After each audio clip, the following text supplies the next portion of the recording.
Ok, queridos, nós vamos para o nosso momento de palavra agora, tá bom? E eu queria convidar você a abrir a sua Bíblia no livro de Abacuque, no capítulo 2, os versículos 2 e 3 apenas, tá? O nosso texto diz assim: O Senhor me respondeu e disse: Escreva a visão, torne-a bem legível sobre tábuas, para que possa ser lida até por quem passa correndo. Porque a visão ainda está para se cumprir no tempo determinado. Ela se apressa para o fim e não falhará. Mesmo que pareça demorar, espere, porque certamente virá, não falhará. Pai, nós te louvamos, bendizemos o teu nome, Senhor. Damos graça porque nós ainda temos o privilégio, Senhor, de estudar a tua palavra, Senhor, de estar num lugar como esse, reunidos, e orar ao Senhor e buscar a face do Senhor, mas ao mesmo tempo, Senhor, de poder estudar a tua palavra, Senhor, de poder meditar na tua palavra, Senhor, de poder transmitir isso por redes sociais. É um privilégio que o Senhor nos dá, Pai, é uma graça que o Senhor nos concede, meu Deus. Eu peço que o Senhor nos abençoe. Eu peço que o Senhor nos abençoe. Eu peço que o Senhor nos ajude a crer de todo o nosso coração na tua palavra, Senhor. Que esse momento, Senhor, não seja apenas mais um momento em nossas vidas, Pai, mas que de fato, Senhor, possamos abrir o nosso coração para que o Senhor fale, para que o Senhor ministre, no nome de Jesus. Abra o nosso entendimento, ilumine o nosso entendimento, Senhor, de maneira que a tua palavra seja sirva de alimento para as nossas almas, em nome do Senhor Jesus Cristo. Amém e amém. Amém, queridos. Irmãos, a gente está nesse desafio de pregar Abacuque. E vocês percebem, a semana passada nós tivemos uma ministração muito prática a respeito de conhecer a vontade de Deus, saber se nós realmente estamos buscando a Deus como nós deveríamos buscar. E hoje nós temos uma palavra que vai no mesmo sentido também, entendeu? O nosso grande desafio como crentes, como homens e mulheres de Deus, irmãos, é acreditar na palavra de Deus.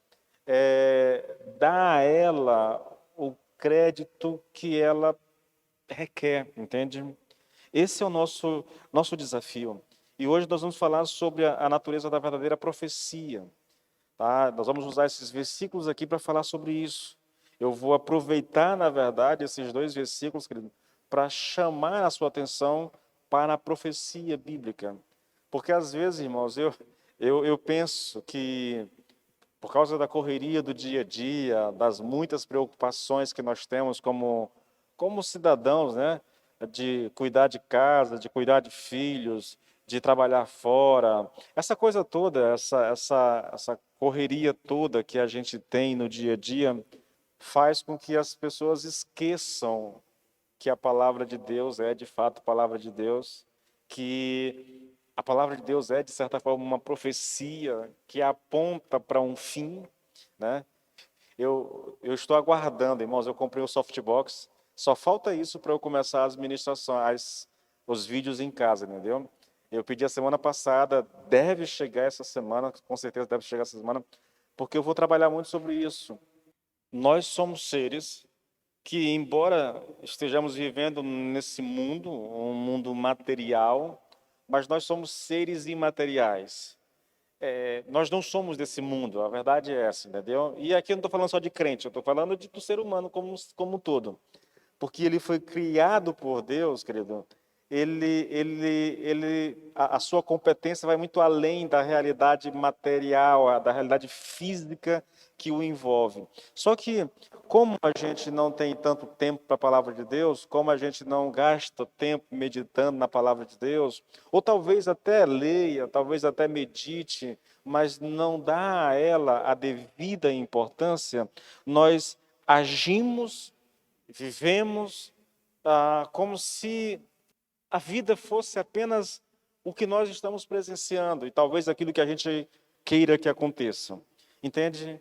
É como se a realidade do ser humano estivesse restrita a esse plano físico, querido. E isso não é verdade. Isso não é verdade, irmãos. Crente ou não crente, todos nós partiremos para a eternidade um dia. Crente ou não, confiando em Deus ou não, acreditando em Deus ou duvidando ou blasfemando muitas vezes, isso não importa, irmãos. A vida não acaba no túmulo, entendeu? A vida não se encerra ali. Aquilo ali, querido, o túmulo é apenas uma etapa, entendeu? Nós partiremos para a eternidade. Nós vamos para a eternidade. Crendo ou não na eternidade, crendo ou não em Deus, nós vamos para a eternidade, tá? E quando a gente fala em profecia, a profecia bíblica, toda a palavra de Deus é uma profecia. E é uma profecia que aponta para uma realidade, para um fim, entendeu? Aponta para o fim dessa realidade como nós a conhecemos e o início da realidade definitiva, que nós cremos e conhecemos por aquilo que está escrito, mas nós ainda não sabemos bem como será, entende? A Bíblia é isso, irmãos. Do começo ao fim, ela vai apontando para isso. A história está seguindo uma direção. Nós falamos sobre isso aqui há 2 semanas. A história está caminhando para um fim. O fim estabelecido por Deus. A história como nós a conhecemos, o mundo como nós o conhecemos, ele caminha para um fim. Quando esse fim chegar, uma outra realidade se iniciará. Entende? Essa outra realidade se iniciará, querido, eu diria que em 2 dimensões. Uma, a dimensão daqueles que partiram desse mundo com Cristo e viverão com Cristo eternamente, desfrutando da presença do Senhor, desfrutando da alegria, do prazer, do gozo de viver diante do Senhor e de todas as bênçãos do Senhor, e nós desfrutaremos isso por toda a eternidade. Mas uma outra dimensão partirá, querido, ou se seguirá numa dimensão que a gente chama de inferno, ou uma dimensão de sofrimento. E sofrimento, assim como a alegria será uma alegria eterna, sem que a gente vá experimentar sofrimento alguma outra vez depois disso, o outro lado partirá para o sofrimento eterno, sem que eles experimentem jamais a alegria outra vez. Entende? A Bíblia traz essa realidade. A profecia bíblica aponta para isso. Aponta para isso.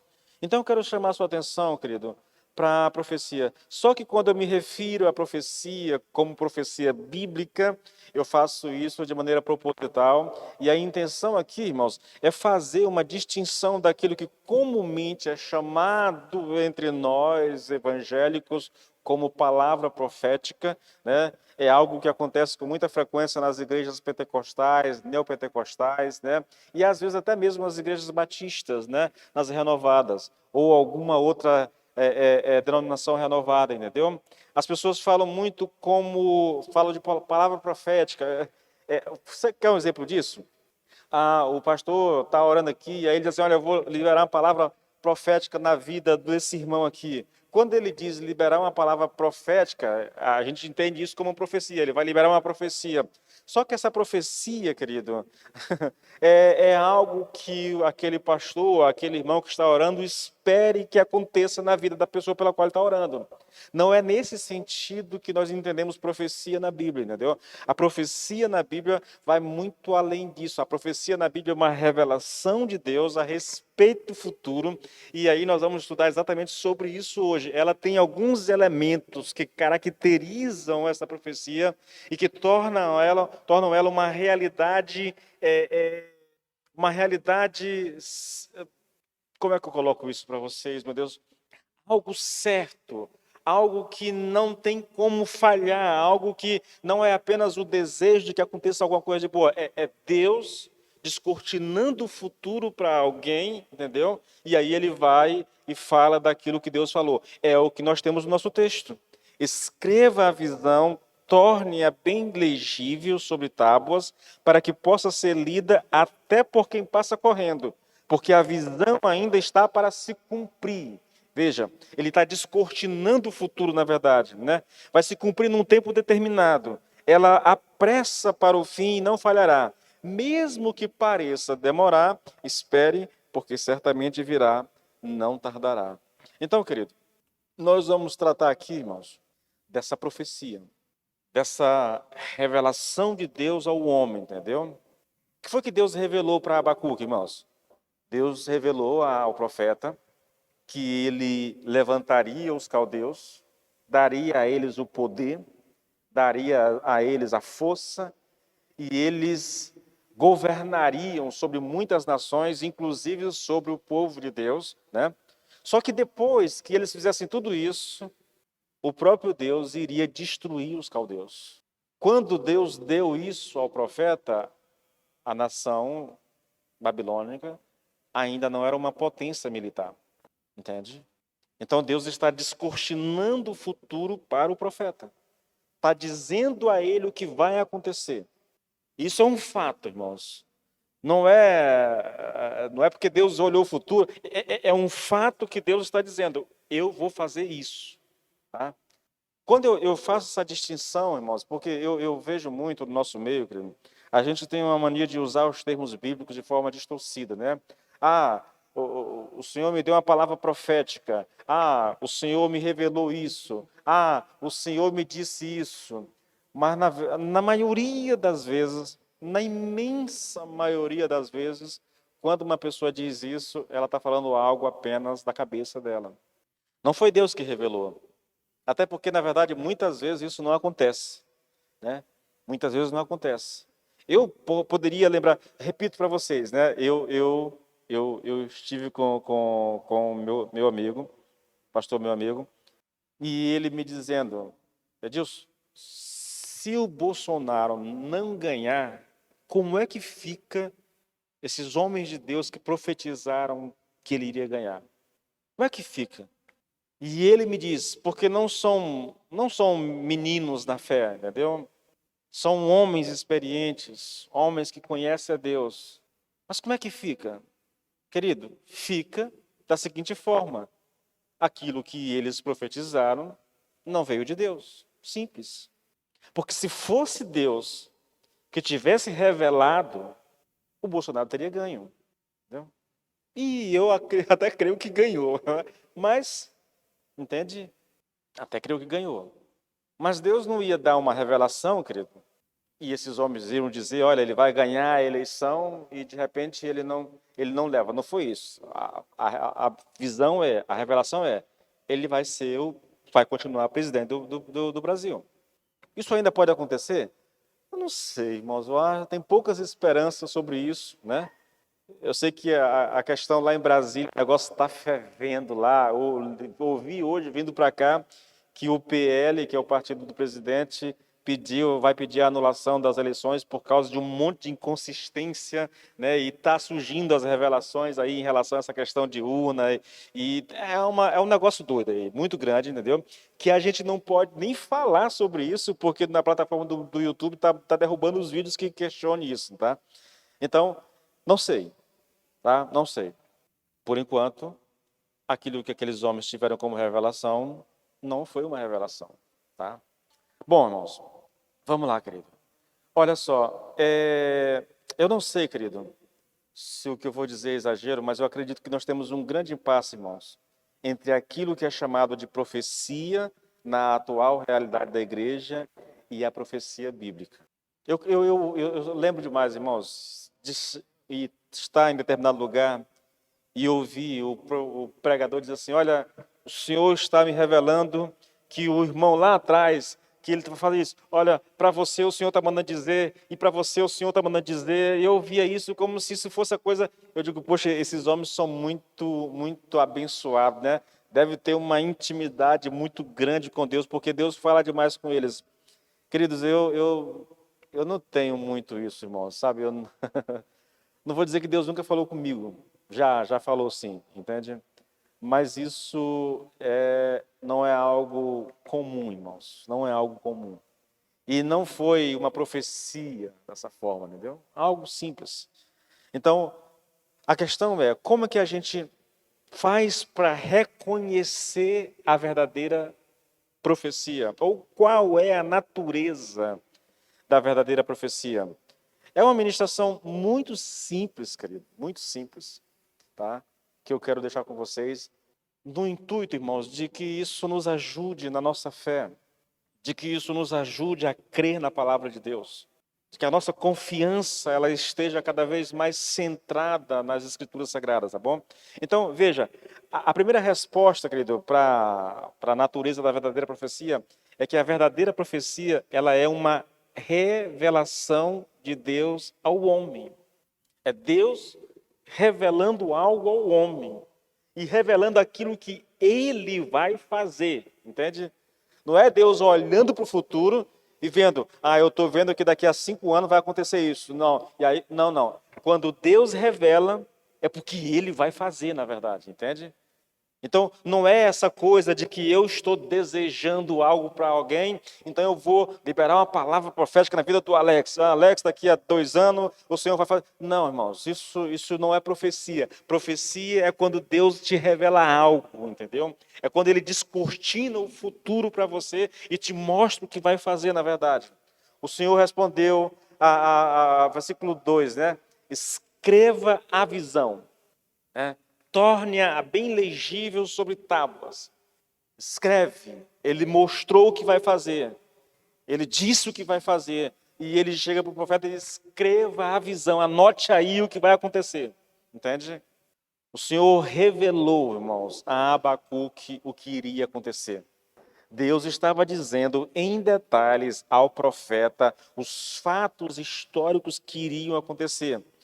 Irmãos, isso é assombroso, querido. Isso é incompreensível, isso é inexplicável, na verdade. E talvez seja por isso que essa questão da a natureza da verdadeira profecia, ela tenha causado alguns problemas para a igreja, entende? Porque, de um lado, nós temos aqueles que têm extrapolado, irmãos, quase todos os limites do bom senso e da fé cristã, anunciando em quase toda esquina coisas que estão no imaginário de suas cabeças. Mas fazem isso, querido, como se fosse uma revelação de Deus. Na minha caminhada com o Senhor, irmãos, já são mais de 25 anos, eu sempre falo isso, eu nem sei quanto tempo tem mais, eu não tenho nem ideia. Já perdi a conta dos anos. Mas eu já fui a muitos congressos, a muitos retiros, a eventos grandes, com grandes homens de Deus, e eu já vi, já ouvi de tudo que você possa imaginar, querido. E eu te garanto, querido, que a gente ouve muita coisa que aquele que está pregando, que está anunciando, diz que foi Deus que revelou. Foi Deus que disse a ele. Foi Deus que mandou ele falar, na verdade. Conheço homens de Deus, irmãos. Homens de Deus respeitados. Homens de Deus com um histórico é quase como se fosse um apóstolo Paulo da vida, entendeu? Abrindo igrejas no Brasil todo, até fora do Brasil. E eu vi esse homem de Deus dizer na igreja que eu estava, anote aí, daqui a menos de 2 anos, essa igreja estará com 2 cultos no domingo à noite, porque um culto não será suficiente para suportar a quantidade de pessoas que Deus vai salvar. Isso tem uns 12, 13 anos e aquela igreja está hoje quase fechada, entendeu? Tem culto no domingo lá que tem essa quantidade de pessoas que tem aqui hoje na terça-feira. Então, aquilo que aquele homem de Deus, não vou mentir, irmãos, pastor, não é um homem de Deus? Não, a questão não é essa. É um homem de Deus, eu o conheço há muito tempo, só que ele se deixou levar pelo momento, pela empolgação do momento, e falou aquilo que estava na cabeça dele, aquilo que ele queria que acontecesse, mas não foi o que Deus revelou a ele. Tenho certeza, porque se fosse Deus que tivesse revelado, a profecia teria se cumprido, entendeu? E ela não se cumpriu. E eu anotei na Bíblia, e a Bíblia já se perdeu, já acabou, e aquilo nunca aconteceu. Entende? Profecia, a verdadeira profecia, querido, é uma revelação de Deus ao homem, irmãos. Ao homem. Então é algo assombroso, querido, é algo inexplicável, entendeu? Como é que Deus pode dizer? Eu separei aqui uns textos aqui para a gente trabalhar mais tarde, tá bom? Finalizando isso aqui, para mostrar para você como é que funciona, irmãos, como é que se explica isso. Por isso que eu digo que é assombroso, é incompreensível, é inexplicável. E o que cabe a nós é crer naquilo que está escrito, querido, e não tentar entender, porque não vai funcionar.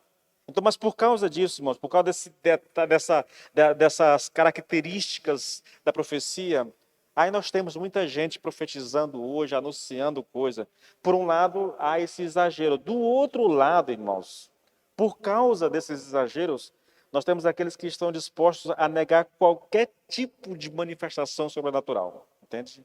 Como eu tenho um extremo aqui, eu tento lidar com esse extremo indo para o outro extremo. As duas coisas estão erradas. Irmãos, Deus pode revelar alguma coisa hoje? Pode, querido. Deus pode dar uma direção clara para a igreja hoje, ou revelar alguma coisa que vai acontecer? Pode. Ele não perdeu o seu poder, ele continua sendo Deus, ele continua falando à igreja. Só não é como as pessoas fazem hoje, entendeu? O que as pessoas fazem hoje nas igrejas, irmãos, na verdade, um convite à incredulidade, entendeu? Porque só se a pessoa não tiver... Irmãos, eu tenho que ter muita consciência, entendeu? De ouvir uma palavra como se fosse de Deus e, de repente, ela não acontece e eu continuo achando que é aquela palavra de Deus. Tem alguma coisa de errado com isso. É que nem a profecia que eu ouvi lá, entendeu? Escreva aí, daqui a menos de 2 anos, haverá 2 cultos nessa igreja. E já se passaram 12 anos e isso não aconteceu. Então aquilo não veio de Deus. Eu gosto do pastor, sei que é um homem de Deus, mas aquilo que ele falou não veio de Deus. Acabou. A verdadeira profecia bíblica, irmãos, é uma revelação de Deus ao homem.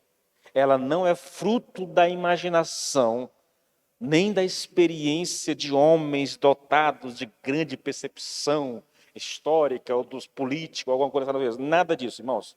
É isso que diz 2 Pedro 1, 20 e 21. Ele diz assim: primeiramente, porém, saibam que nenhuma profecia provém de interpretação pessoal, porque nunca, jamais, qualquer profecia foi dada pela vontade humana. Entretanto, homens falaram da parte de Deus, movidos pelo Espírito Santo. É isso, irmãos.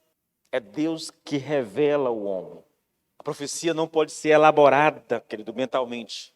Não é algo que procede da mente humana. A profecia é o resultado de homens santos falando, né, movidos da parte de Deus. Eles recebem de Deus e eles anunciam. A segunda característica, querido, né, dessa profecia é que a profecia verdadeira, ela é uma predição do futuro. A palavra predição significa adivinhação. É alguém que está, ele não está adivinhando o futuro porque ele recebeu essa revelação. Mas a palavra predição significa essa adivinhação, né? É como se o homem estivesse adivinhando. Isso é o que muita gente tem tentado fazer nas igrejas, achando que isso é profecia, entendeu? Eles querem adivinhar o futuro e ficam falando como se tivessem recebido uma revelação, mas eles não receberam, portanto, eles estão tentando adivinhar, na verdade. Esse predizer o futuro, irmãos, é um elemento sobrenatural. Por isso, alguns dentro e fora da igreja têm dificuldade em aceitar a realidade da profecia bíblica. Veja, novamente, nós estamos numa fase do Brasil muito complicada e os analistas políticos, né, o pessoal que entende política, eles tentam prever o que vai acontecer baseado na experiência, baseado no comportamento dos líderes que estão encabeçando esse processo todo. Então, eles estão tentando adivinhar o que vai acontecer. Mas isso é adivinhação mesmo, entendeu? Isso, talvez alguém, por causa da sua experiência, por ter já vivido algo parecido em algum lugar, por ter estudado a história, ele possa até dar um chute e acertar, na verdade. Mas não é revelação. Revelação é quando Deus vem e diz assim, olha, vai acontecer isso, isso, isso, isso. Eu estou dizendo. Escreva aí, ele está predizendo o futuro, entendeu? Ele não está tentando adivinhar. Ele não está conjecturando e baseado na situação que se vive, né? Olhando para o que está acontecendo e tentando prever os próximos passos. Não, não, querido. Isso tudo não tem nada a ver com profecia, entendeu? É algo sobrenatural, irmãos. E é exatamente esse elemento do sobrenatural que tem causado muita confusão, na verdade, e é por causa dessa dificuldade do sobrenatural, querido, que algumas pessoas definem a profecia não como uma predição, mas apenas como uma proclamação, uma forma de ensino. Tá? É lógico, principalmente no Novo Testamento, a profecia é entendida como uma proclamação. Tá? Mas, querido, a profecia vai além disso. Vai além disso. É sim uma proclamação, querido, mas vai muito além da proclamação, vai muito além de uma forma de ensino. A profecia é o profeta dizendo com antecedência, ou predizendo com antecedência o que vai acontecer. Deus disse a Abacuque duas coisas, irmãos, antes que elas acontecessem. Primeiro ele disse, eu vou suscitar os caldeus, eu vou levantar os caldeus. Repito o que eu disse no começo. Quando Deus falou isso, os babilônios ainda não eram uma superpotência militar, entendeu? Ele disse, eu vou levantá-los. E depois, Deus disse, depois que eles tiverem conquistado tudo que Deus permitiu, ou que Deus o levantou para conquistar, inclusive punido o próprio povo dele, entendeu? Castigado o seu próprio povo, então eles seriam destruídos. Isso nós vamos estudar mais para frente no versículo 2, tá bom? Isso é dito lá. Eles vão fazer tudo isso. Mas depois que eles fizerem tudo isso, quando eles estiverem achando que foi a força do braço, que foi a força militar, que foi a sabedoria deles, as estratégias de guerra deles, então eu vou destruí-los, na verdade. Isso se parece, sabe com o quê? Há um texto interessante, irmãos. Deixa eu tentar aqui. Se eu não me engano, está no livro de Isaías. E se eu não me engano, é com o profeta Ezequias. O rei assírio vem contra ele, manda o seu comandante até o palácio do rei Ezequias, entendeu? E ele começa a afrontar o povo de Deus. Os mensageiros do rei se desesperam, rasgam as roupas, se cobrem com cinza e tudo, levam o recado ao rei, o rei manda eles ao profeta, e Deus manda uma resposta. Não te preocupa não, mas não te preocupa não, tá bom? Eles não vão chegar, não vão atirar nada contra vocês. Depois, o rei entra lá em guerra com outra nação, mas manda o comandante, manda uma carta de volta, entendeu? Não adianta, vocês não vão se livrar das nossas mãos. Nenhum Deus dessas nações conseguiram e vocês não vão conseguir também. Aí o profeta pega, o rei pega a carta, vai para diante do Senhor e faz uma oração ali. E ali, querido, Deus diz uma coisa interessante. Ele diz que aquele rei está esquecendo de um detalhe. Ele só conquistou o que conquistou. Ele só chegou até onde ele tinha chegado porque Deus fez aquilo com ele. Porque foi Deus que o levantou, né? Mas que ele mesmo vai destruí-lo. E aí o texto segue, querido, diz lá que numa noite um anjo vem e mata 180 mil soldados assírios. Eu acho que é essa frase, eu não lembro, mas parece que é essa, 180 mil soldados assírios, entendeu? Então, é para você ter uma noção, querido, de que a profecia ela é algo muito séria e ela é algo que vem do Senhor. É algo que, veja, é Deus, porque Ele sabe o que vai fazer, porque Ele já determinou o que vai fazer, então Ele anuncia ao profeta o que vai acontecer. Escreve aí, anota a visão, porque vai acontecer. Agora, deixa eu te mostrar uma outra coisa com relação a profecias, irmãos. Lá em Zacarias 9, olha como é que funciona a profecia, querido. Zacarias 9, 9. O texto diz assim: alegre-se muito, ó filha de Sião, exulte, ó filha de Jerusalém, eis que o seu rei vem até você, justo e salvador, humilde, montado em jumento, num jumentinho, cria de jumenta. Isso é uma profecia a respeito de Jesus Cristo, e que se cumpre, irmãos, em Mateus 21, a partir do versículo 1. Olha como é que o texto coloca, irmãos, olha. Quando se aproximava de Jerusalém e chegaram a Betfagé, ao Monte das Oliveiras, Jesus enviou 2 discípulos, dizendo-lhes, vão até a aldeia que está diante de vocês e logo encontrarão presa uma jumenta e com ela um jumentinho. Desprendam e tragam para mim. E se alguém disser alguma coisa, responda, o Senhor precisa deles. E logo ele deixará que vocês tragam os animais. Ora, isto aconteceu para se cumprir o que foi dito por meio do profeta.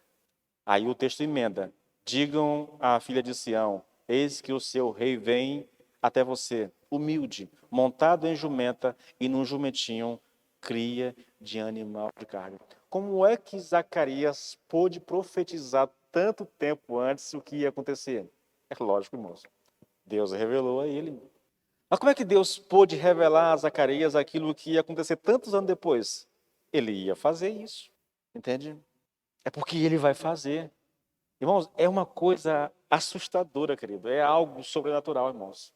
Ou você acredita, ou você não acredita. Não tem como você tentar entender isso, querido.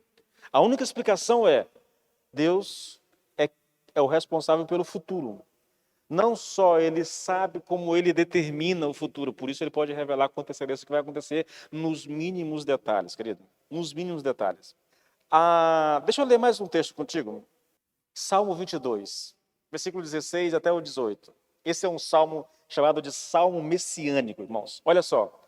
Cães me cercam, um bando de malfeitores me rodeia. Traspassaram-me as mãos e os pés.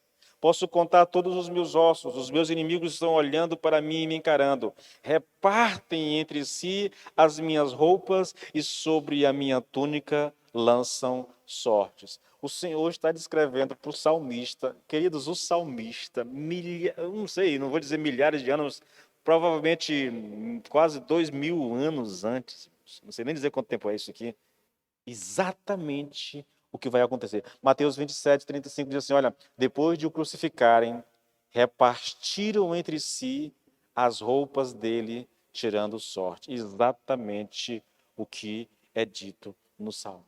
Depois de o crucificarem, pés e mãos no madeiro, eles vão repartir as roupas de Jesus.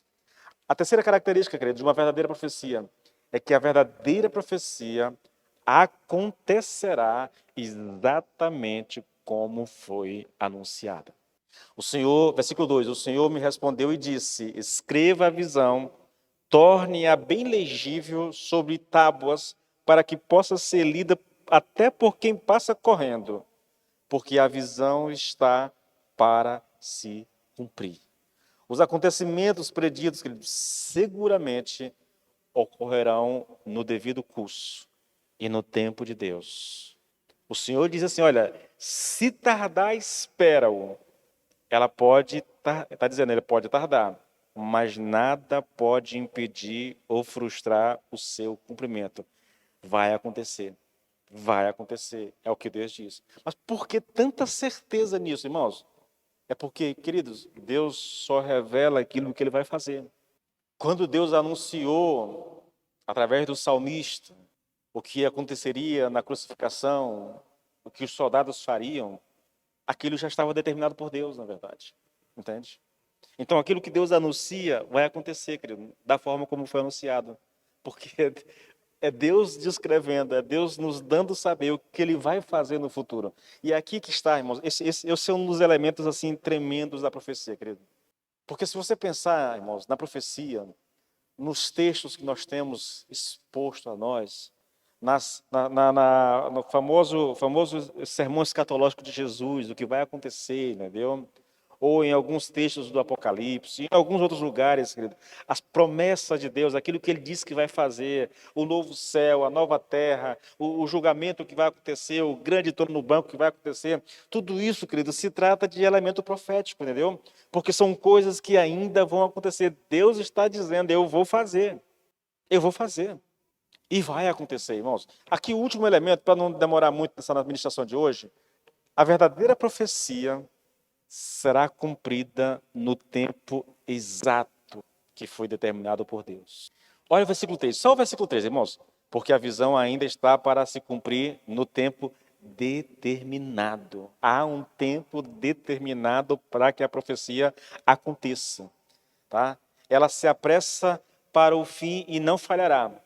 Mesmo que pareça demorar, espere, porque certamente virá, não tardará.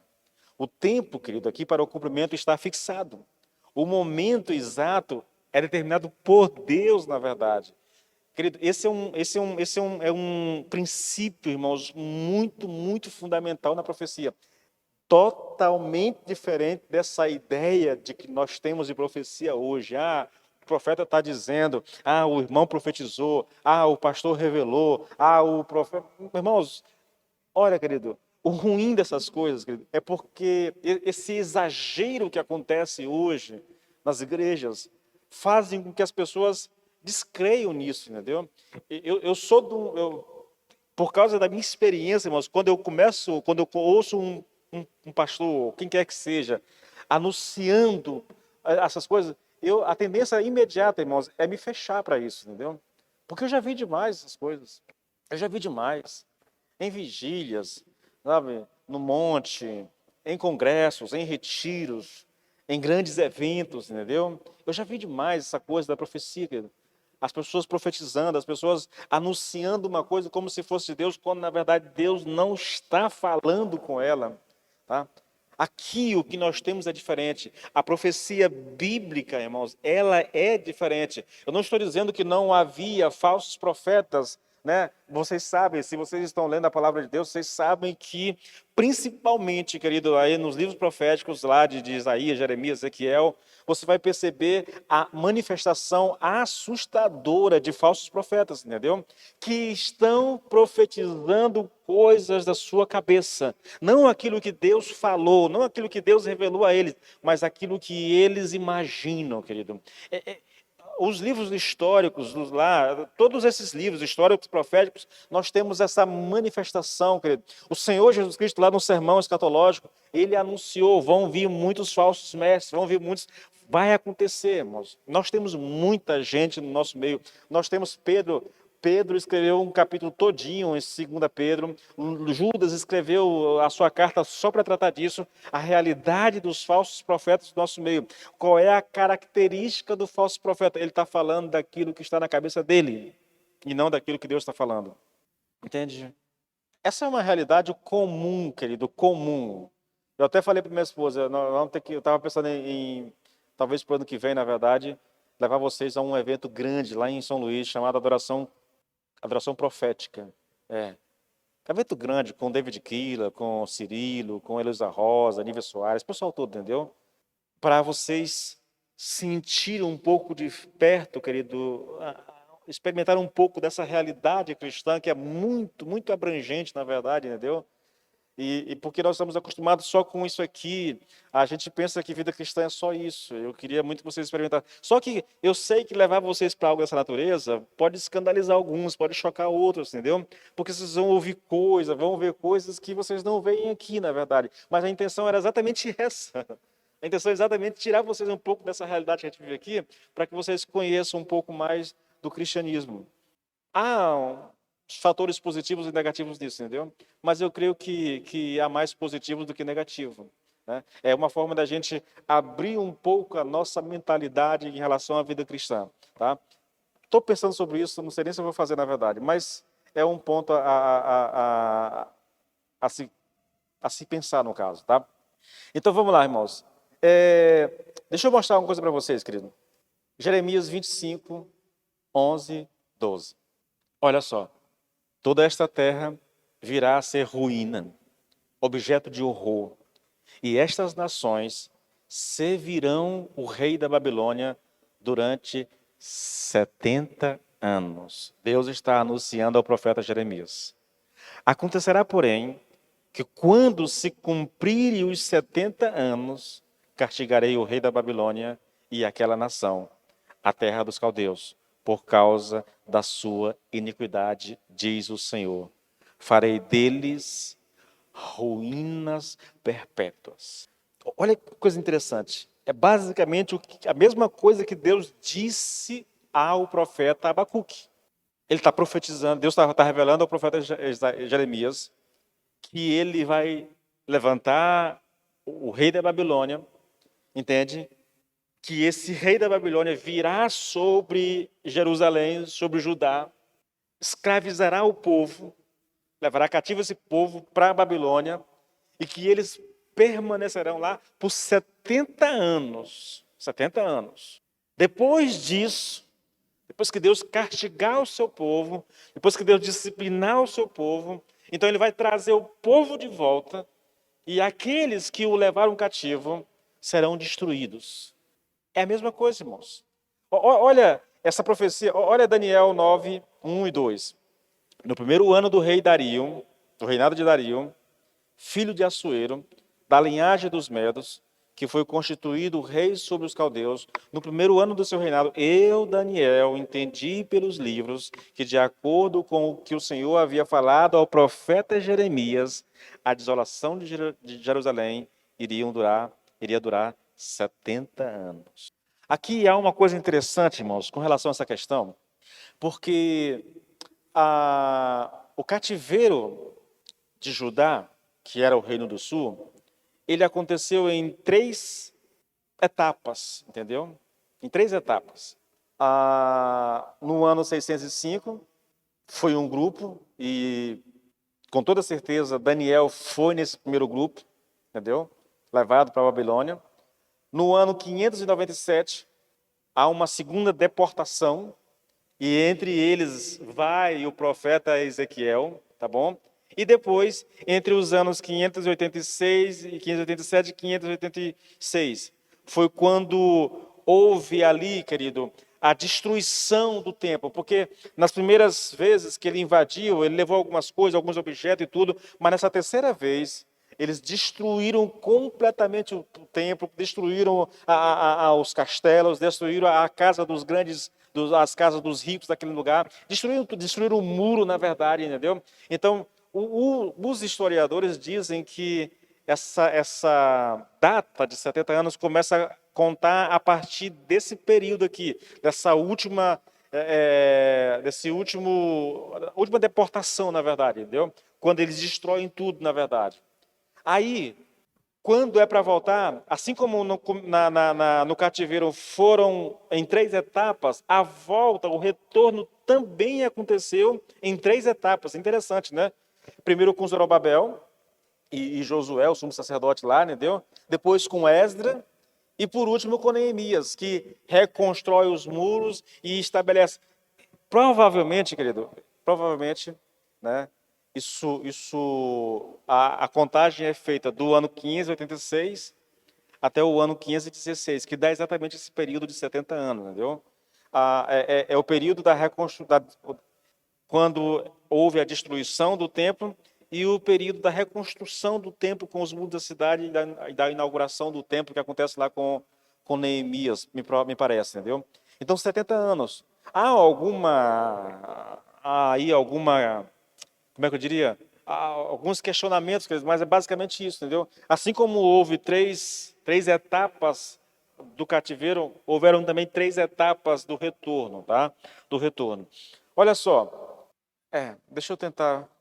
Eu anotei o texto, mas não peguei o livro. Mas depois de ter pensado nisso, apareceu-lhe um anjo do Senhor em sonho. Mateus 1, 20 até o 22, até o 23. Olha só, eu estou citando agora uma outra profecia. Mas, depois de ter pensado nisso, apareceu-lhe um anjo do Senhor em sonho e disse: José, filho de Davi, não tema receber Maria como sua esposa, pois o que nela foi gerado procede do Espírito Santo. Ela dará à luz um filho, e você deverá dar-lhe o nome de Jesus, porque ele salvará o seu povo dos seus pecados. Agora o texto vem no versículo 23, 22. Tudo isso aconteceu para que se cumprisse o que o Senhor dissera pelo profeta. A virgem ficará grávida e dará à luz um filho, e lhe chamarão Emanuel, que significa Deus conosco. E aqui ele está citando literalmente Isaías 7,14. Essa é uma profecia que anuncia o nascimento de Jesus, do Messias, querido. E da forma como foi anunciado, que ele viria de uma virgem, assim aconteceu. Novamente, irmãos, como é que Deus pôde revelar ao profeta Isaías 600, 500, sei lá quantos anos antes de acontecer o que de fato aconteceu, irmãos? Porque o Deus que revelou foi o Deus que fez essas coisas acontecerem. Irmãos, isso é extremamente interessante, querido. Sabe, quando a gente pensa em eleição, em predestinação, existem 2 perspectivas cristãs. Eu não gosto das nomenclaturas, irmãos. Eu acho isso muito contraproducente. Não ajuda muito, entendeu? Mas vamos lá. Há uma perspectiva que a gente chama de arminiana. Eu não gosto disso, entendeu? Mas há uma linha de pensamento que é tida como arminiana. Quando essas pessoas entendem predestinação e eleição, elas interpretam da seguinte forma: elas não negam, porque a Bíblia fala sobre isso, mas ela interpreta da seguinte forma: Deus, é como se Deus olhasse pelo corredor do tempo e visse que lá no ano de 2021, a Iracema mais o Celso aceitaria Cristo. É mais ou menos isso. É assim que eles entendem eleição, predestinação. É que Deus olha e vê o que vai acontecer. Então, porque ele viu o que vai acontecer, aí ele revela. A questão é, irmãos, se isso fosse verdade, seria possível dizer que a história está se desenrolando à parte de Deus. Como se Deus não tivesse controle sobre isso. Isso é inimaginável, irmãos. É o que nós estamos estudando aqui sobre profecia. O que é profecia, querido? Por que Deus pode revelar com tanta certeza? Como é que Deus pode estabelecer tempo para acontecer? E acontece no tempo que Deus estabeleceu? Porque o Deus que revelou é o Deus que vai fazer acontecer. Pense apenas em Jesus, irmãos. Como que Deus poderia? Porque a Bíblia, lá eu acho que em Gálatas, diz que o Senhor Jesus Cristo veio na plenitude dos tempos. No tempo exato, no tempo perfeito, no tempo marcado por Deus. Mas como que todos os fatos históricos poderiam culminar de tal forma que a profecia acontecesse da forma como Deus disse que aconteceria? A única explicação, querido, só Deus estando no controle dos fatos, para que tudo acontecesse da forma como ele anunciou. A outra perspectiva é aquilo que é chamada de calvinismo, a perspectiva calvinista. Veja, eu estou falando isso apenas para que você tenha noção. Eu não gosto, embora que, se você pergunta assim, pastor, de que linha o senhor é? Eu vou dizer de nenhuma, mas o meu pensamento é o pensamento que o pessoal da linha calvinista defende, entendeu? Não é que Deus olhou no corredor da história e viu o que vai acontecer. Ele determinou o que vai acontecer. É simples assim. É Deus quem determina. É Deus quem estabelece. E se você não conseguir crer dessa forma, você está dizendo que Deus não é soberano. Entende? Olha isso aqui, irmãos. Atos 2, 22. Veja como é que... Olha, homens de Israel, ouçam estas palavras. Deus apoiou publicamente Jesus de Nazaré diante de vocês ao fazer milagres, maravilhas e sinais por meio dele, como vocês bem sabem. Porém, eu trouxe essa tradução exatamente por isso, seguindo um plano já estabelecido por Deus, vocês, com a ajuda de homens maus, mataram Jesus pregando na cruz. O que o autor está dizendo? Que Deus tinha planejado, que Deus tinha estabelecido, que Deus tinha determinado o que aconteceria com Jesus. E aqueles homens, agindo por conta própria, apenas cumpriram aquilo que Deus tinha estabelecido. Agora volta um pouquinho no Velho Testamento, Isaías 53, a partir do versículo 7. E acompanhe a leitura comigo, irmãos. Está falando de Jesus, tá bom? Ele foi oprimido e humilhado, mas não abriu a boca. Como o cordeiro foi levado ao matadouro e como ovelha muda diante dos seus tosqueadores, ele não abriu a boca. Pela opressão e pelo juízo, ele foi levado e de sua linhagem, quem se preocupou com ela? Porque ele foi cortado da terra dos viventes, foi ferido por causa da transgressão do seu povo. Agora começa a ficar interessante, irmãos. Designaram-lhe a sepultura com os ímpios, mas com o rico esteve na sua morte, embora não tivesse feito injustiça e nenhum engano fosse encontrado na sua boca. Isso aqui é uma referência a Jairo. É Jairo o nome do cara que pede o corpo de Jesus para enterrar? Alguém lembra aí? Qual é o nome dele? Alguém lembra aí, gente? Antônio Carlos. Não lembra aqui o nome, querido. Eu sei que Nicodemos está com ele lá, junto dele, Nicodemos. É o outro cara que eu não lembro aqui. Mas tá. Ele é colocado numa sepultura de um rico, irmãos. De um sacerdote, de alguém rico, entendeu? Agora, irmãos, preste atenção. Todavia, Ele está anunciando o que vai acontecer com Jesus, a morte de Jesus, o sacrifício de Jesus na cruz. Agora escute: todavia, ao Senhor agradou esmagá-lo, fazendo-o sofrer. Aí o texto segue, irmãos. Foi Deus quem fez isso com Jesus. Era o plano de Deus, era a vontade de Deus, era esse plano pré-estabelecido, pré-determinado por Deus, que Jesus teria que morrer da forma como morreu, entendeu? Irmãos, isso é uma coisa simplesmente fantástica. É a profecia bíblica, irmãos. Bom, eu poderia citar um monte de profecias, querido, um monte. Eu li alguém escrevendo sobre profecias, querido, que tipo assim, há 800, 900 profecias bíblicas a respeito de Jesus do futuro e quase 700 dessas profecias já se cumpriram. É um negócio assim, interessante. Profecia, irmãos. Deus revelando o que ele vai fazer no futuro. Agora, querido, e é aqui que me interessa, e é. Hã? É, José de Arimateia, isso. Aqui fica interessante, irmãos, porque nós temos uma palavra de Jesus anunciando um novo céu e uma nova terra.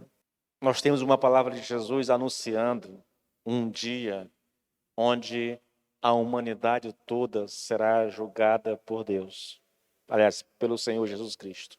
E nesse julgamento está escrito na palavra que aqueles que não tiverem o seu nome escrito no livro da vida, essas pessoas serão lançadas no lago de fogo de enxofre. Elas irão para a eternidade de sofrimento. Elas irão para um inferno eterno, irmão. Assim como aqueles que têm o seu nome escrito no livro da vida, irão para uma eternidade de gozo, de alegria, sabe? Na presença do Senhor. Está escrito, irmãos. Isso é profecia, querido. Porque está apontando para uma realidade que nós ainda não a conhecemos, ela ainda não aconteceu, entendeu? Mas está escrito que vai acontecer. Então, quando eu olho para a profecia, querido, irmãos, lá de Gênesis 3, de Gênesis, quando o Senhor diz lá, né, que haveria inimizade entre a descendência da serpente e a descendência da mulher, que a serpente morderia o calcanhar do descendente da mulher e que o descendente da mulher esmagaria a cabeça da serpente. Lá de Gênesis 3, querido, nós temos essa profecia se desenrolando, irmãos, o tempo todo, entendeu? Apontando para um fim. E o que cabe a cada um de nós, querido, é confiar no que está escrito, é acreditar no que está escrito, irmãos. É colocar a nossa dependência, é colocar a nossa confiança, é depositar toda a nossa esperança naquilo que está escrito, irmão, porque vai acontecer, querido, vai acontecer. Nós não podemos fugir disso, nenhum de nós pode. Esse é um convite. Primeiro é um convite, irmãos, para que a gente mergulhe na palavra de Deus e conheça a palavra e saiba o que Deus prometeu, porque Ele vai fazer, irmãos. É fato, querido, Deus vai fazer. Se Ele disse que faria, querido, então Ele vai fazer, irmãos. É importante que a gente procure conhecer, é importante que a gente procure aprender, irmãos, e viver isso. Esse é o nosso desafio, querido. Por isso que é tão importante a gente conhecer a palavra de Deus, irmãos. Por isso que é tão importante a gente ler a palavra de Deus todos os dias. Tirar esse tempo para estudar, para ler, para meditar, entendeu? Para se inteirar daquilo que Deus está falando, querido. Porque a verdade é essa, irmãos. Aquilo que Deus disse que faria, Ele vai fazer, não há a menor sombra de dúvida.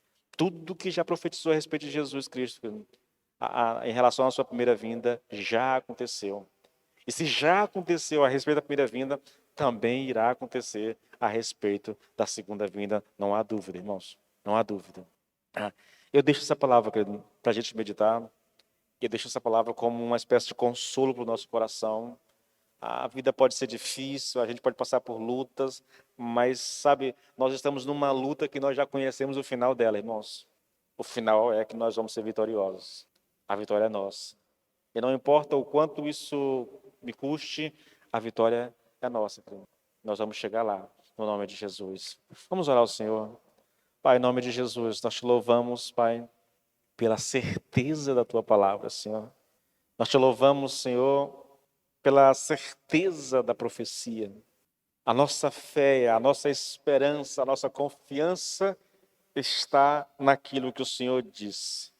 Meu Deus amado, não permita que duvidemos o nosso coração a respeito da Tua palavra, Senhor, mas que haja em nós uma disposição para crer, uma disposição, Senhor, para confiar, Senhor, meu Deus, Pai, no nome de Jesus, Pai, porque confiando nós encontraremos paz e consolo para o nosso coração, em o nome do Senhor Jesus Cristo.